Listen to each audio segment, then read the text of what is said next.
क्या आप जानते हैं कि भगवान शिव का जन्म कैसे हुआ था? उनकी माताजी का नाम और उनके पिताजी का नाम क्या था? उन्होंने किससे अपनी शिक्षा ग्रहण की थी और किस किस को शिक्षा का दान दिया था?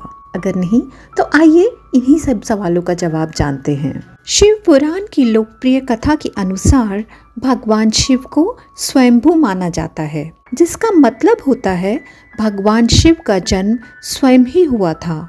अर्थात भगवान शिव की कोई माता नहीं है और ना ही उनके कोई पिता हैं। इसी कारण से भगवान शिव पंच तत्वों से भी परे हैं, जिस कारण से इनकी न तो कभी मृत्यु हो सकती है और ना ही इनको कोई मृत्यु का भय है। विष्णु पुराण में बताई गई भगवान शिव के जन्म से जुड़ी हुई एक और कहानी है कि भगवान विष्णु के माथे से निकलने वाले तेज के कारण भगवान शिव की उत्पत्ति हुई थी और उनकी नाभि से निकलते हुए तेज से कमल पर विराजमान ब्रह्मा जी का जन्म हुआ था। मगर दूसरी ओर भगवान विष्णु के जन्म के बारे में शिव पुराण में बताया गया है कि एक बार की बात है जब भगवान शिव अपने घुटने मल रहे थे और उनके घुटने से निकलने वाले मैल से भगवान श्री विष्णु जी का जन्म हुआ था। इस कथा के अलावा भगवान शिव के जन्म की एक और पौराणिक कथा काफी मशहूर है। एक बार की बात है जब भगवान विष्णु और परम ब्रह्मा जी के बीच इस बात पर बहस छिड़ गई थी कि आखिर इस संसार में सबसे महान कौन है। और जब भगवान विष्णु और भगवान ब्रह्मा इस बात को लेकर बहस कर रहे थे तो एक जलते हुए खंबे के रूप में महादेव उनके बीच प्रकट हुए। तभी अचानक एक आवाज आई जिसने कहा कि जो भी इस खंबे के और छोर को ढूंढ लेगा वही सबसे महान कहलाएगा। ऐसा सुनते ही ब्रह्मा जी ने पक्षी का रूप ले लिया और खंबे के ऊपरी हिस्से को ढूंढने निकल गए। वहीं विष्णु जी ने वराह का रूप धारण किया और खंबे के अंत को ढूंढने निकल गए। बहुत देर तक खोजने के बाद भी दोनों में से किसी को भी खंबे का और छोर नहीं मिला। दोनों हार मानकर वापस आ गए, जिसके बाद भगवान शिव अपने असली रूप में आए और फिर भगवान विष्णु और ब्रह्मा जी ने यह मान लिया कि महादेव ही सबसे महान और शक्तिशाली हैं। इसके साथ ही शिव पुराण में बताया गया खंबा इस बात को दर्शाता है कि भगवान शिव न जन्मे थे और न ही उनका कोई अंत है। एक और प्रश्न उठा कि क्या भगवान ब्रह्मा भगवान शिव के पिता हैं? आइए जानते हैं किस प्रकार भगवान शिव ने ब्रह्मा पुत्र के रूप में जन्म लिया था। इसके पीछे विष्णु पुराण में एक कथा है जिसके अनुसार जब धरती, आकाश, पाताल या फिर कहें पूरा संसार जलमग्न यानी पानी में डूबा हुआ था, तब भगवान विष्णु के अलावा कोई भी देव या प्राणी इस संसार में नहीं था।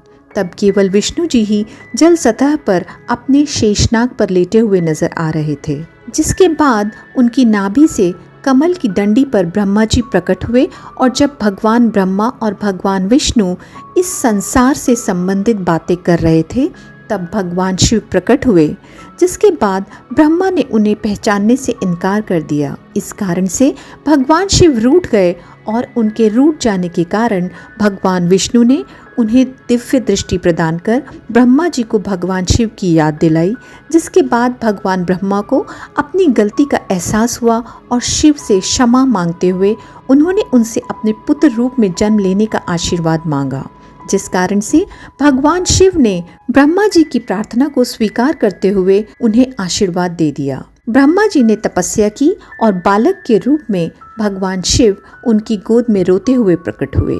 ये भगवान शिव का एकमात्र बाल रूप है। जब ब्रह्मा जी ने उनके रोने का कारण पूछा तो उन्होंने बताया कि उनका कोई नाम नहीं है। तब ब्रह्मा जी ने भगवान शिव का नाम रुद्र रख दिया, जिसका अर्थ होता है रोने वाला। पर इसके बाद भी भगवान शिव चुप नहीं हुए, इसलिए ब्रह्मा जी ने उन्हें दूसरा नाम दिया, पर शिव को वो नाम भी पसंद नहीं आया और फिर भी वो चुप नहीं हुए। इस तरह शिव को चुप करने के लिए ब्रह्मा जी ने भगवान शिव को 108 नाम दिए थे, जो रुद्र, शिव, भाव, उग्र, भीम, पशुपति, ईशान और महादेव जैसे नाम थे और शिव पुराण के अनुसार उनके ये नाम पृथ्वी पर लिखे गए थे। श्रीमद् देवी महापुराण में भगवान शिव की माता और पिता के बारे में बताया गया है। श्रीमद् देवी महापुराण के अनुसार एक बार जब नारद जी ने अपने पिता ब्रह्मा जी से पूछा कि सृष्टि का निर्माण किसने किया है, साथ ही भगवान विष्णु, भगवान शिव और आपके माता पिता कौन हैं, तब ब्रह्मा जी ने नारद जी को त्रिदेवों के जन्म के बारे में बताया। उन्होंने कहा था कि प्रकृति का रूप लिए माँ दुर्गा ही हम तीनों की माता हैं और ब्रह्म यानी काल सदाशिव हमारे पिता हैं। इसके साथ ही श्रीमद् देवी महापुराण में भी भगवान विष्णु और ब्रह्मा जी के बीच हुए झगड़े की एक कहानी मिलती है, जिसके अनुसार एक बार ब्रह्मा जी और विष्णु जी में झगड़ा हुआ और दोनों में बहस छिड़ गई थी। तब ब्रह्मा जी ने कहा कि सृष्टि को मैंने बनाया है और मैं ही प्रजापिता हूँ, जिसके जवाब में भगवान विष्णु ने कहा कि मैं आपका पिता हूँ क्योंकि आप मेरी नाभि से उत्पन्न हुए हैं। दोनों का झगड़ा सुनकर शिव वहां पहुंचे और उन्होंने कहा, पुत्रों, मैंने ही तुमको इस संसार को बनाने और इस संसार को संभालने के केवल 2 काम दिए हैं। इसी प्रकार मैंने शंकर और रुद्र को संहार और तिरोगति का कार्य दिया है। इसके साथ ही उन्होंने कहा कि मेरे 5 मुख हैं, एक मुख से अकार, दूसरे मुख से उकार, तीसरे मुख से मुकार, चौथे मुख से बिंदु और 5वें मुख से नाद यानी शब्द प्रकट हुए हैं। उन्हीं 5 को एक साथ मिलाकर देखा जाए तब ओमकार बनता है, जिसे आज हम सब ही भगवान शिव के मूल मंत्र के रूप में जानते हैं। इतना कहने के बाद ब्रह्मा और विष्णु जी दोनों समझ गए कि भगवान शिव से ज्यादा शक्तिशाली इस दुनिया में कुछ भी नहीं है और दोनों ने भगवान शिव को प्रणाम किया और चले गए। एक और प्रश्न है कि आखिर भगवान शिव ने किससे शिक्षा प्राप्त की थी और उनके गुरु कौन हैं? भगवान शिव स्वयं इस संसार के गुरु माने जाते हैं, जिन्होंने इस संसार में गुरु शिष्य की परंपरा की शुरुआत की थी। लेकिन अगर सवाल आता है कि आखिर भगवान शिव किसके गुरु थे, तो कई धार्मिक ग्रंथ यह कहते हैं कि ब्रह्मा जी और शिव जी इस संसार के सबसे पहले गुरु थे, जिन्होंने गुरु शिष्य की इस रिश्ते की परंपरा की शुरुआत की थी।